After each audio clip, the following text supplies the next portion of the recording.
Good morning friends. आज हम पढ़ेंगे पुरापाषाण काल। पुरापाषाण काल या आरंभिक काल, ये वो समय था जब मनुष्यों ने अपना जीवन यापन स्टार्ट किया था। उस समय को हम पुरापाषाण काल कहते हैं। पुरापाषाण काल दो शब्द से मिलकर बना है, पुरा और पाषाण। पुरा मतलब होता है प्राचीन और पाषाण मतलब होता है पत्थर। इसका मतलब ये है कि ये जो समय था इसमें पत्थरों का बहुत अधिक महत्व था। पत्थरों का बहुत अधिक महत्व होने के कारण इसे पुरापाषाण काल कहा जाता है। इसका जो समय है ये 20 लाख साल पहले से 12,000 साल पहले तक का समय है।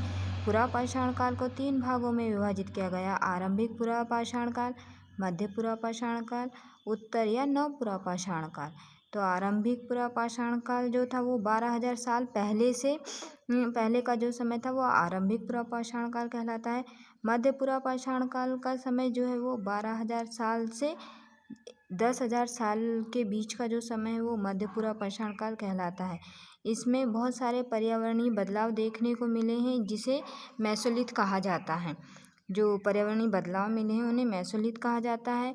इसमें बहुत छोटे छोटे पत्थरों के औजारों का उपयोग किया गया था जिन्हें माइक्रोलिथ या लघु पाषाण कहा जाता है, जो कि पत्थरों के औजार थे। इस समय में व्यक्ति अपना भोजन कैसे ग्रहण करता था, वो शिकार करता था। जंगली जानवरों का शिकार करके अपना भोजन इकट्ठा करता था। मछलियों का शिकार करता था, पक्षियों का करता था। जो पौधों के ऊपर जो पक्षी रहते हैं पेड़ पौधों के ऊपर, उनसे अंडे निकाल लेता था, उनका शिकार करके खाता था। पौधों की पत्तियों, फलों, जड़, जो कंदमूल होते थे उन सबको निकाल कर फिर वो अपना भोजन खाता था। तो ये जो तरीका था उसका शिकार करने का जो तरीका था इसे आखेटक खाद्य संग्राहक कहते हैं। आखेटक कहा जाता है जो शिकार किया जाता है उसे, और ऐसा भोजन जो शिकार करके खाया हुआ हो उसे आखेटक खाद्य संग्राहक कहते हैं। अब जो ये मनुष्य जो थे वो एक ही जगह स्थायी नहीं रहते थे, एक ही जगह स्थायी तरीके से नहीं रहते थे। वो एक स्थान से दूसरे स्थान उनका जाना होता था। तो वो उसकी वजह क्या थी कि वो एक स्थान से दूसरे स्थान जाते थे? सबसे पहला तो शिकार था। वो एक जगह में रहते थे, वहाँ का शिकार ख़त्म कर देते थे, फिर उसके लिए उनको दूसरी जगह जाना पड़ता था। जैसे जंगली जानवरों का शिकार करते थे, फिर वो वहाँ ख़त्म हो गए तो फिर उसके लिए जाना पड़ता था। और ऐसे व्यक्ति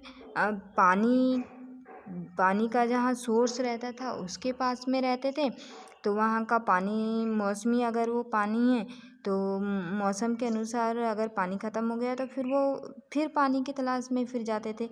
उनके साथ जो पशु थे जिनको उन्होंने पालतू बनाया हुआ था उसका चारा ख़त्म हो जाता था, जिसकी वजह से वो फिर से दूसरी जगह जाते थे।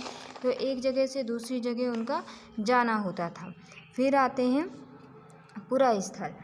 तो ऐसा स्थान जहाँ औजार, बर्तन, इमारतें और जो पुराने अवशेष, इन सब के जो अवशेष मिले हैं उन्हें हम पुरा स्थल के नाम से जानते हैं। और ऐसे स्थान जहाँ आखेटक खाद्य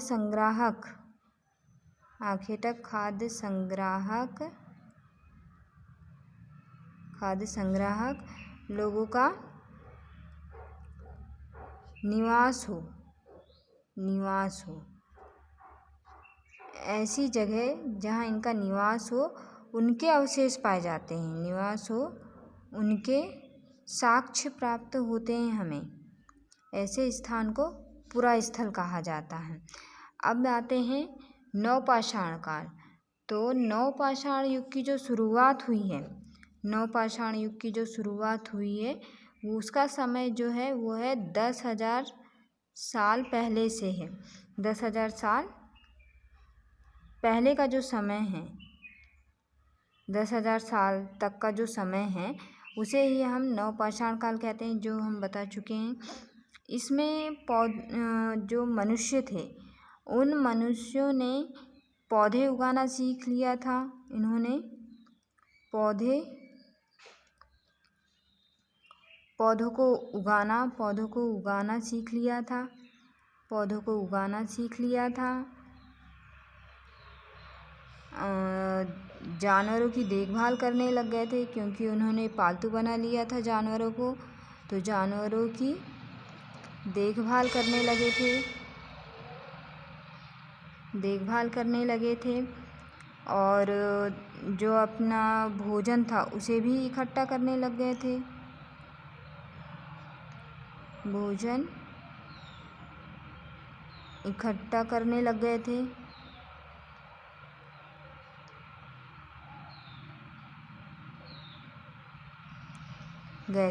तो ये जो प्रक्रिया थी ये पूरी, इस प्रक्रिया को कहा जाता है घरेलूकरण की प्रक्रिया। घरेलूकरण की प्रक्रिया। घरेलूकरण की प्रक्रिया। अब आते हैं बुर्ज होम। बुर्ज होम जो है वो वर्तमान में जो कश्मीर है उस क्षेत्र को बुर्ज होम कहा जाता था। तो इस जगह में जो व्यक्ति रहते थे वो गड्ढों के नीचे घर बनाकर रहते थे। जो गड्ढे होते हैं उन गड्ढे के नीचे घर बनाकर रहते थे। गड्ढे के नीचे घर बनाकर रहते थे। गड्ढे के नीचे घर बनाकर रहते थे। तो ऐसी जगह को गर्तवास कहा जाता है। गर्तवास कहते हैं ऐसी जगह को जहाँ व्यक्ति गड्ढे के नीचे घर बनाकर रहते हैं, उसे गर्तवास कहते हैं। फिर एक आता है मेहरगढ़। ये जो है बुर्ज होम, मेहरगढ़, ये पुरा स्थल है। जो हमने पढ़े पुरा स्थल, ये पुरा स्थल है जहाँ पर ऐसे अवशेष पाए गए हैं कि जहाँ व्यक्ति गड्ढे के नीचे घर बनाकर रहते हैं। और एक मेहरगढ़ है जो कि ईरान जाने वाले रास्ते के पास, ईरान जाने वाला जो रास्ता है उसमें जो बोलन दर्रा पड़ता है, बोलन दर्रे के पास का एक समतल